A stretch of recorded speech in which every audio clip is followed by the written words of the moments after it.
अस्सलाम वालेकुम नाजरीन, रेड बॉक्स रियल एस्टेट के प्लेटफॉर्म से मैं अली रज़ा आपकी खिदमत में एक बार फिर हाजिर हूँ।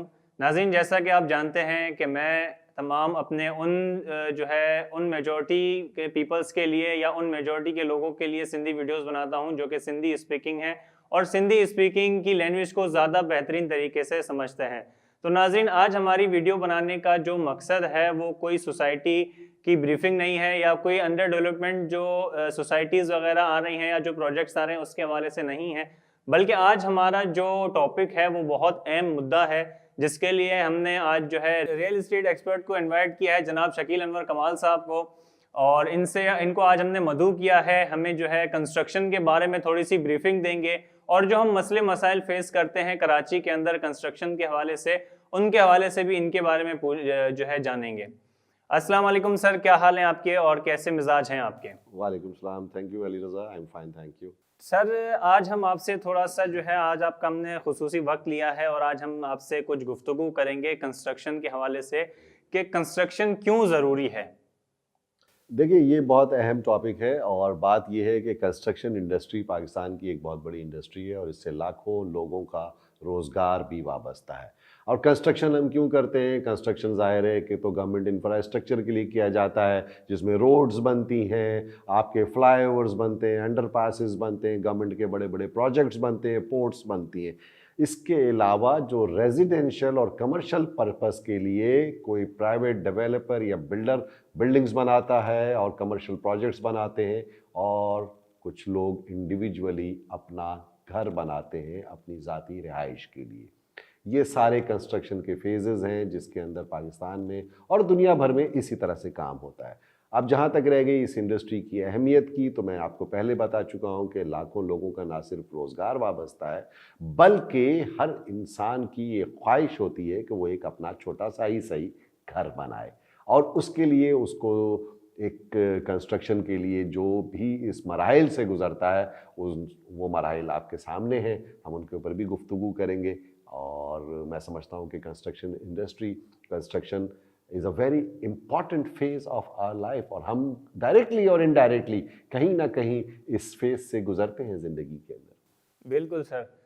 सर, जिस तरह के आपने हमें कंस्ट्रक्शन के बारे में आगाह किया, ब्रीफिंग दी, सर मेरा एक मेन क्वेश्चन आपसे ये है कि अगर हम कराची में देखें तो अब जो कंस्ट्रक्शन हो रही है बनिस्बत एक पुराने टाइम के और पुराने वक्त के हिसाब से, अब जो कंस्ट्रक्शन कराची के अंदर हो रही है, चाहे वो एक सिंगल स्टोरी यूनिट के घर की हो या एक बिल्डिंग की हो, इमारत की हो, तो सर इसमें हमें काफ़ी ज़्यादा प्रॉब्लम्स जो है वो फेस करनी होती हैं। जैसे कि कुछ ही टाइम के बाद वहाँ पे काफ़ी ज़्यादा जो है मसले मसाइल हमारे जो है लोगों को, आवाम को जो है दरकार हो जाते हैं। जैसे कि सबसे बड़ा मसला हमारे पास लीकेज आ जाता है या घर के अंदर जो डिज़ाइंस हैं वो ख़राब होने लग जाते हैं।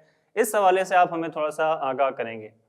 देखिए, मसला ये है, इसकी वजूहात तो बहुत सारी हैं, लेकिन मैं इस मुख्तसर से वक्त में आपको थोड़ा सा ये बता दूं कि कंस्ट्रक्शन इंडस्ट्री के अंदर जो कंस्ट्रक्शन कराते हैं, हम तामीरात जब भी करते हैं, चाहे वो छोटी तामीर कर रहे हों घर की या बड़ी तामीरात कर रहे हों, सब में मोरलेस सेम प्रॉब्लम्स ही होते हैं। अब वो प्रॉब्लम्स लोग फेस करते हैं इसलिए कि लोगों की नॉलेज नहीं है, लोगों को अवेयरनेस नहीं है। दूसरी इंपॉर्टेंट बात, जो बिल्डिंग कंट्रोल अथॉरिटीज़ हैं, जो डिज़ाइंस वो पास करती हैं, उसके मुताबिक घर बनते नहीं हैं, बल्कि घर एक्सेस बनते हैं और लोग एक्स्ट्रा लैंड भी वो कर रहे होते हैं, जिसकी वजह से उनको मुश्किलात का सामना भी करना पड़ता है। फिर जो सबसे अहम मसला है मेरे भाई, वो ये है कि एक आपको घर बनवाना है अपना, आपके पास ज़ाहिर है उसकी नॉलेज नहीं है, इतनी ज़्यादा उसका एक्सपीरियंस नहीं है आपके पास, तो आप लामहला किसी ठेकेदार से रब्ता करते हैं, किसी घर बनाने वाले से रब्ता करते हैं, और वो आपको जैसा तैसा अगर घर बना के दे देता है, तो आप उस वक्त तो उसको नया घर होता है, खुशी खुशी रहते हैं। बाद में उसमें जो मसाइल निकलते हैं साल भर के बाद, 1.5 साल 2 साल के अंदर, तो आपको अंदाज़ा होता है कि क्या क्या खामियां, क्या क्या कमियां थी इस घर के अंदर, जो अब वो भर के निकल के आ रही है। नेचुरली जैसा आपने कहा कि सीपेज आ जाती है, कहीं वॉल क्रैक्स करना शुरू हो जाती है, कहीं डिज़ाइनिंग के अंदर फॉल्ट आ जाता है, कोई आर्किटेक्ट के अंदर प्रॉब्लम होता है, जिसकी वजह से ये सारे मसाइल बार बार आते हैं। अब उन मसाइल को कैसे हल किया जाए, ठीक है, क्योंकि यहाँ तो एक अनप्रोफेशनल लोगों का एक एनवायरनमेंट है जो कि जिसका दिल जो समझता है, जो एक घर बना लेता है, वो समझता है कि मैं बहुत अच्छा घर बनाने वाला बन गया हूँ, मेरा तजुर्बा हो गया है। एक राजमिस्त्री निकलता है, वो 4 घर में राज का काम करता है या मेसनरी का काम करता है। वो 4 घर बनाने के बाद जो है ना, वो एक प्रॉपर ठेकेदार बन के उभर के आता है। और वो लोग जो हैं उस अनक्वालिफाइड, अनप्रोफेशनल लोगों से जब घर बनाएंगे तो उसका नतीजा यही निकलेगा। और जो तीसरी अहम बात है वो है, हर आदमी जब घर बनाने जाता है तो एक बजट एलोकेट करता है। वो ये सोचता है कि इस घर बनाने में इतना खर्चा मैं करूंगा या मेरा ये बजट है। तो अब ऑब्वियसली उस बजट में, लो बजट के अंदर वो जब घर बनाने निकलता है तो उसको अनक्वालिफाइड, अनट्रेंड, अनस्किल्ड और इसी तरह के लोग चलते फिरते मिलते हैं जो कि हामी भर लेते हैं कि सर हम बना देंगे आपका घर इतने पैसों में। और वो घर बनाने में जो अखराजात होते हैं वो उससे भी बढ़ जाते हैं और घर की क्वालिटी भी कॉम्प्रोमाइज़ हो जाती है। तो इसीलिए इसमें बहुत ज़्यादा प्राइस के हवाले से लोग सोचते हैं कि जी कॉस्ट इफ़ेक्टिव नहीं है अगर, तो हमारा घर कैसे बनेगा। भाई मैंने जब अपना घर बनाया तो मैंने भी 4 लोगों से, 5 लोगों से कोटेशन ली, फिर एक बजट एलोकेट किया। लामहला उस बजट से एक्सीड कर गया मेरा पैसा जो खर्च हुआ मेरा, लेकिन मुझे पीस ऑफ माइंड इसलिए मिला कि मैंने एक प्रोफेशनल कॉन्ट्रैक्टर को हायर किया। मेरी अपनी समझ थी, मैंने उससे हिसाब से आर्किटेक्ट डिज़ाइन किया, इसी हिसाब से उसको कंसल्टेंसी की मैंने, और फिर कहीं जाकर के एक मुकम्मल घर बना। तो हम सोचते नहीं, आप जाहिर है घर बनाना कोई छोटा काम थोड़ी है। वो कहते हैं कि बेटी की शादी करना और घर बनाना बहुत बड़ा काम है। तो घर बनाना कोई आसान काम नहीं है। इसके लिए आपको बहुत रिसर्च करनी पड़ती है, आपको बहुत मशवरे करने पड़ते हैं, आपको मुख्तलिफ डिज़ाइंस के ऊपर काम करते हैं, फिर उसकी बजटिंग करते हैं, फिर उसकी टाइमलाइन तय करते हैं, आर्किटेक्ट से आप डिज़ाइन करते हैं, फिर उसके BOQs निकालते हैं। अब ये सब कुछ करना एक is hell of a work, फिर कहीं जाके घर बनता है। अब आप 4 लोगों से कोटेशन लेते हैं कि ये 3000 में बना रहा है, ये 2800 में बना रहा है, अरे ये तो 2500 में बना रहा है, तुम बना दो भाई। आपने SBCA से एक डिज़ाइन पास करा लिया या कोई भी बिल्डिंग कंट्रोल अथॉरिटी से डिज़ाइन पास करा लिया, उसके बाद आपने अपनी रिक्वायरमेंट बता दी, उसने आपको जैसा तैसा घर बना के दे दिया। नहीं, it's a science. Construction is a science और इसको प्रॉपर लोग करने चाहिए। इसके क्वालिफाइड इंजीनियर्स हैं, इसके क्वालिफाइड आर्किटेक्ट्स हैं, इसके क्वालिफाइड प्रोजेक्ट मैनेजर्स हैं जो ये काम करते हैं। That's why people are facing problems. अगर वो क्वालिफाइड लोगों को नहीं करते हैं, नहीं एंगेज करेंगे, तो जाहिर है उनको लामहला प्रॉब्लम्स आएंगी। आज नहीं आएंगी, 2 साल के बाद आएंगी, 1 साल के बाद आएंगी, 3 साल के बाद आएंगी। तो उस वक्त आप कॉस्ट को देखते हैं, उस वक्त आप प्राइस को देखते हैं, उस वक्त आप सस्ते में सौदा कर लेते हैं, लेकिन आगे जाकर के आपका उससे कई गुना ज़्यादा पैसा खर्च हो जाता है उसकी रिपेयर मेंटेनेंस के अंदर। और एक दफ़ा घर बनता है, याद रखिए लाइफ में एक दफ़ा घर बनाता है कोई भी इंसान, उस वक्त अगर वो सही तरीके से सोच समझ के सही बजट के साथ बनाए तो उसका बहुत अच्छा घर भी बनता है। ऐसा नहीं है कि अच्छे घर नहीं बनते, बहुत अच्छे अच्छे घर बनते हैं। ठीक है सर, बहुत शुक्रिया। सर मेरा एक और क्वेश्चन ये है कि हमारे पास जो प्रॉब्लम्स फेसेस हैं या जो भी हमारी आवाम को फेस है, ऐसे क्या तौर तरीके अपनाए जाएं कि हमें जो है कंस्ट्रक्शन के जो हमारे साथ मतलब कि जो लोग हमारे उसमें कंस्ट्रक्शन में मुलविस होते हैं, जैसे कि इंजीनियर्स हो गए, डिज़ाइनर्स हो गए, तो हमें क्या ऐसा कुछ करना चाहिए जिससे अगर हम एक घर बनाना चाह रहे हैं तो वो एक अच्छे मटेरियल और एक अच्छे तरीके से जो है वो घर बने और हमें आने वाले वक्तों में जो है उससे जो है कोई भी किस्म की तकलीफ या किसी भी किस्म का नुकसान जो है वो फेस ना करना पड़े। देखिए मैंने आपको अभी पूरी तफसील बता दी, एक तवील तमहीद बांधी आपको।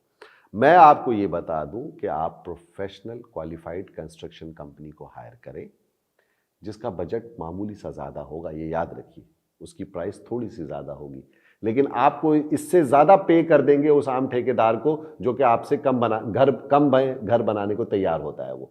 लेकिन लामहला आपका घर बनने का एक फेज़ है, एक टाइम है, एक 6 महीने से साल, सवा साल में घर मुकम्मल होता है। अगर आपका एक टाइम लाइन आपने तय की है तो वो उस टाइम लाइन में घर पूरा करना और उस बजट में पूरा करना इट्स अ जॉब। तो वो अगर आप टाइम भी आपका एक्सीड हो जाता है, 1 साल में घर बनाना था 2 साल में घर बन रहा है, आपका बजट भी एक्सीड कर जाता है वो, तो क्या फ़ायदा हुआ उस वक्त जब सस्ते में आपने कॉन्ट्रैक्ट किया था। तो आपको एक प्रॉपर कंस्ट्रक्शन कंपनी से रब्ता करना चाहिए। और मैं आपको बता दूं कि क्वालिफाइड और प्रोफेशनल लोगों की कीमत हमेशा ज़्यादा होती है, लेकिन वो लॉन्ग रन में आपको कॉस्ट इफेक्टिव साबित होते हैं। क्योंकि बाद में आपको रिपेयर्स एंड मेंटेनेंस कम आएगी, आपको आपकी मर्जी का ख्वाबों का घर कंक्रीट सोल्यूशन मिलेगा। And for that concrete solution you may contact I make constructions. I make constructions का जैसे कि आपको मैंने पहले भी बताया था, आज मैं पहली दफ़ा आपको बता दूं कि आई मेक कंस्ट्रक्शन हमारी भी एक कंस्ट्रक्शन कंपनी है जो कि एक बेहतर, ट्रस्टवर्दी और एक अच्छा क्वालिटी वर्क प्रोड्यूस करके देती है। और उसके ट्रैक पे उसके पास्ट एक्सपीरियंसेस के अंदर काफ़ी अच्छे प्रोजेक्ट्स रहे हैं इंशाल्लाह। तो अब हम उसके ऊपर फुल फ्लेज काम कर रहे हैं। तो आई मेक कंस्ट्रक्शन आपको better and quality construction provide कर सकती है, जो कि प्रोफेशनल इंजीनियर्स और प्रोफेशनल आर्किटेक्ट्स और कंसल्टेंट्स की टीम है जो कि आपको अच्छा घर बना के देने की सलाहियत रखती है। बहुत शुक्रिया सर। बहुत ये यानी कि हम इस यकीन से कह सकते हैं कि हमारी आवाम को जो है इन सारे मसलों का और इन सारे सवालात का जवाब मिल चुका होगा। सर एक मेरा आखिरी जो बहुत यानी कि हम कह सकते हैं कि बहुत अहम सवाल ये है कि जैसे आपने अभी आईमेक का जिक्र किया और हमने अपने जो है चैनल के थ्रू, अपनी टीवी के जो है चैनल के थ्रू हमने ये इसकी ओपनिंग सेरेमनी भी दिखाई और बताया भी कि आईमेक जो है कंपनी जो है कंस्ट्रक्शन की वो किस तरीके से काम कर रही है, आपने भी अभी वाज़ेह तरीके से बता दिया। तो सर मेरा सवाल ये होगा कि आईमेक ही क्यों? Yes, it's a very valid question. इसलिए कि IMEC can make the difference. आप प्राइस इफेक्टिव भी होंगे, कॉस्ट इफेक्टिव भी होंगे, लेकिन क्वालिटी में कॉम्प्रोमाइज़ नहीं होगा। जब आपके साथ एक क्वालिटी कंक्रीट घर बनाने के लिए आप किसी अच्छे कॉन्ट्रैक्टर को या किसी अच्छी कंस्ट्रक्शन कंपनी को हायर करते हैं, तो आईमेक उसमें एक बेहतर सोल्यूशन आपको प्रोवाइड कर सकती है। ट्रस्टवर्दी, टाइमलाइन को पूरा करने की सलाहियत है कि आपसे जो टाइम कमिट किया जाएगा वो किया जाएगा। हम बीइंग अ आईमेक डायरेक्टर मैं आपको ये बता दूं कि हम रिटन एग्रीमेंट्स और कॉन्ट्रैक्ट्स करते हैं अपने क्लाइंट के साथ, ताकि किसी भी किस्म की कोई दो बातें ना हो या कोई डिस्प्यूट ना हो इन फ्यूचर। बहुत सारे मसाइल आते हैं कंस्ट्रक्शन करने के अंदर, जिसमें बहुत सारी जिम्मेदारियां लैंड ओनर की होती है। वो भी लिखी जाएंगी कि उसकी रिस्पॉन्सिबिलिटी क्या है, उसको किस तरह से पेमेंट करनी है, किस तरह से कैश फ्लो को मेंटेन करना है, किस तरह से उसको एनओसीज और दीगर जो मराइल हैं वो सब मैनेज करनी है। Obviously as a contractor, as a builder, हम आईमेक कंस्ट्रक्शन उसको ये गारंटी करेगी कि जिस टाइमलाइन को कमिट किया गया है उसमें किया जाएगा, जिस प्राइस को कमिट किया गया है उसमें किया जाएगा, और सब चीज़ें रिटर्न में होंगी। All the BOQs would be discussed earlier. और हमारा और उसका एक प्रॉपर जो डिफरेंस है ना आईमेक का दीगर कंस्ट्रक्शन कंपनीज के साथ, वो ये होगा कि वो उस प्रॉपर एग्रीमेंट के अलावा हम गारंटी करेंगे कि आपके अगर आईमेक की वजह से आपको कोई डिले का सामना करना पड़ा, किसी नुकसान का सामना करना, तो आईमेक अपने नफ़े से, अपने प्रॉफिट से उसको कॉम्पनसेट करेगी। और ऑब्वियसली एक सामने जो क्लाइंट है उसको भी अपनी जिम्मेदारियां पूरी करने के लिए बाउंड होना पड़ेगा। तो that will be the major difference between other companies and आईमेक। तो यू मे प्रिफर आईमेक construction for better concrete and quality construction. बहुत शुक्रिया सर। उम्मीद है कि हमारी सारी आवाम को जो है, उन नाजरीन को जो कि कंस्ट्रक्शन को लेके जो है काफ़ी उनके जहनों में सवालात होंगे, और जो अभी कंस्ट्रक्शन की जो मटेरियल जो क्वालिटीज़ इस्तेमाल हो रही हैं जिसकी वजह से काफ़ी नाजरीन को परेशानियां हैं, उसके हवाले से उनको अपनी परेशानियों के हल मिल चुके होंगे। बहुत शुक्रिया सर आपका, आपने अपना खुसूसी टाइम हमें दिया और आपने जो है हमें आईमेक के बारे में थोड़ा सा बताया। कंस्ट्रक्शन के लिए आप हमारे स्क्रीन के दिए हुए नंबर पर रब्ता कर सकते हैं और बकाया तफसील के लिए भी आप उन नंबर से हमारे साथ रब्ता कर सकते हैं। फिल वक्त के लिए मुझे और शकील अनवर कमाल साहब को दीजिए इजाज़त। एक नई वीडियो में आपकी खिदमत में फिर हाजिर होंगे। अल्लाह निगहबान।